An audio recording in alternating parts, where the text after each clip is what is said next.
In this PowerPoint, I will be selecting a sociological perspective and analysing the factors that influence this in the participation within sport. The perspective I will be focusing on is race and ethnicity. Race is where humans are defined into groups in which they have similar physical traits as suggested in the National Geographic, whereas ethnicity is where humans are categorized into social groups that are identified due to having things in common, such as religion, language, and culture. Race is divided into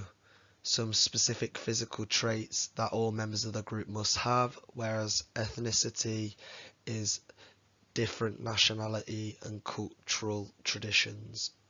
The key concepts I'll be focusing on to do with race and ethnicity will be the history of race and ethnicity and how it has affected participation in sport, racism within sport, how race and ethnicity is portrayed within the media, role models within sport and how they are shown, opportunities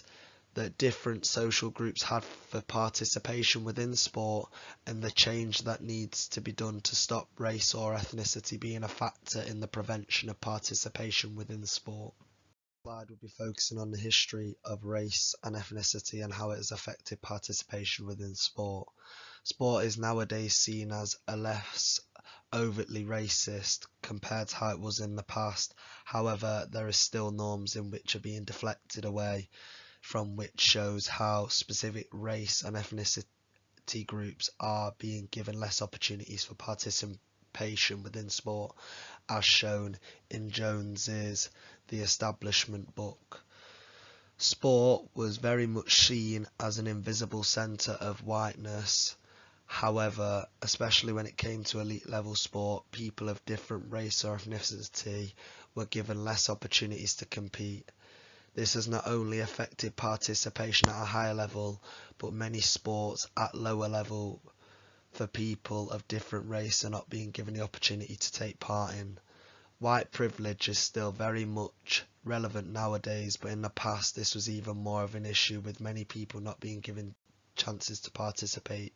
due to the colour of their skin or where they came from. Racism is defined more as a cultural thing nowadays, and there are many different forms of racism, such as individual racism, institutional racism, internalized racism, cultural racism, and the stereotyping of a person. All of these forms of racism have had major impacts on the prevention of participation within sport. Individual racism is the racism of someone of one ethnic group towards another group in a harmful manner, as said in Adam's book. Institutional racism is the discrimination of other groups within institutions, such as a government. Internalized racism is caused towards another group due to a reaction of discretion caused within themselves. Cultural racism is the racism not due to skin colour, but the beliefs or practices they perform, making them classified as others. And stereotype is the most common form of racism within the prevention of sport, with many norms from the past being used to degrade another person of an ethnicity or race different to their own. All these forms of racism cause a lack of participation within sport due to them making others not feel like they want to participate, or having someone else see as different or incorrect. With sport having a major media coverage, race and ethnicity are major sociological perspectives that are being publicised to the world as an issue that is trying to be removed as a factor for participation within sport. In recent years, it is shown publicly that participation in sport is being majorly affected due to how people are being discriminated against due to their ethnicity or race. With football being the most viewed sport within the UK, racist events are being made even more visible, and action against it being taken in a firmer manner to try and remove it from the sport, as shown in the Sport and Discrimination Media Perspective reference. Many things are being done, such as campaigns and rulings, to try and prevent this, and the media are showing much more promotion towards people of different ethnic backgrounds or race, towards them participating in sport. However, much more is needed to be done to change this. However, Eduardo Bonilla Silva has an ideology that defends the current situation towards race and ethnicity, with him suggesting that he does not see colour and that race does not exist anymore, and instead people are judged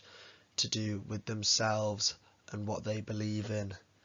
This is an issue due to other ethnic groups not seeing the issue due to norms that exist within society, and therefore are stopping the change and are helping towards a goal of more participation within sport, and ultimately radicalising racism and how people are treated differently due to their ethnicity. This is also suggested with whiteness being the dominant ideology within society, and white privilege being a major factor that means other ethnic minorities are having less chances to participate due to them not being seen as the dominant race. Another thing to support Eduardo's thing is that he suggests that people just need to get over the term race and thinks that it doesn't exist within society anymore, and instead people are getting judged due to who they are as a person and what they believe in, and this can cause struggles to do with the challenges that other people believe, like for example the All Lives Matters going against Black Lives Matters, which was that black people were being targeted and we were trying to push them forward, compared to people who were going against that with All Lives Matters not understanding the key problem that was being faced in the situation. There are many major role models now who are of different ethnic backgrounds or races. For example, with many of them being promoted heavily nowadays through social media, and it being based more on a skill level instead of what ethnicity or where a person comes from. However, people of different ethnic backgrounds participating in sport still need more role models to look up to, with role models nowadays such as Serena Williams suggesting that she believes that herself is still being undervalued and underpaid as a black woman, and that more is needed to be done to promote this. We applaud what Serena has come out and done and shown that she is a strong independent person and is pushing for equal rights within society and giving people the best platform to participate in sport.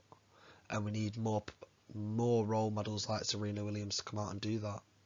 and I feel like there is more being done on that nowadays, with especially Sky and BT pushing it on a sporting level. Here we have a demographic from an active live survey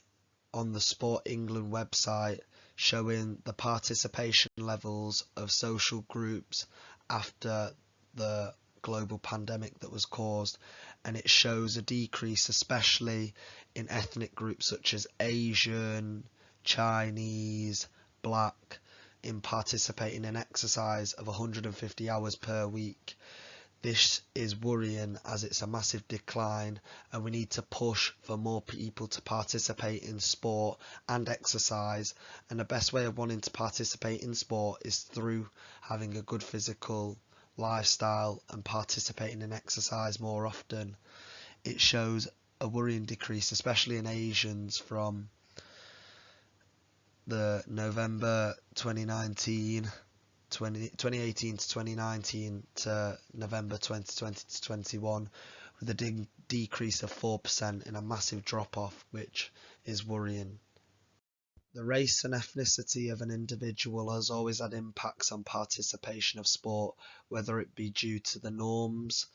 of which a specific ethnic group are to participate in within a sport, or whether it be the stereotypical associated sports with that specific race or ethnic group. Some sports stereotypically do not normally get participated in by specific genders or groups due to the norms that exist in society, whether it be due to historical beliefs or society nowadays. An example of this is golf, with this demographic below showing the drop off from white people participating, or white ethnic group as I should say, all the way down to Asian ethnic group, with a massive 61% drop off in participation from that, which is worrying. And that is the case for other sports such as cricket, for like Asian ethnic groups compared to Arab ethnic groups, is a worrying sign. We need to make sure more participation within those groups in specific sports, so that more participation happens and a better physical capability of the country goes up, and the whole world in general. There are many things that could be done to try and change how race and ethnicity is being seen as a factor in the participation in sport, but here are a few examples I believe that should be done. I believe more schemes should be promoted to get people participating, whatever ethnicity or whatever background they are, and they should not feel worried to participate and try and get to an elite level standard or whatever sport they want to play. I think more promotional videos from elite level athletes promoting to join a sport should be done. I think more promotion at grassroots levels for people of different ethnic backgrounds should be done. And I think just more promotion in general, because the more people see of sports, the more likely they are going to participate in within the sport. And ultimately you have to see what happens, and whether someone wants to carry on that sport is a different thing, but to get them participating is the most important thing at the start. This is the first slide of the bibliography that gives all the references I have used for how race and ethnicity is during the prevention of the participation within sport. This is the second page of the bibliography and also the end of the slideshow on why I believe race and ethnicity is a key sociological perspective in the influence of the participation within sport.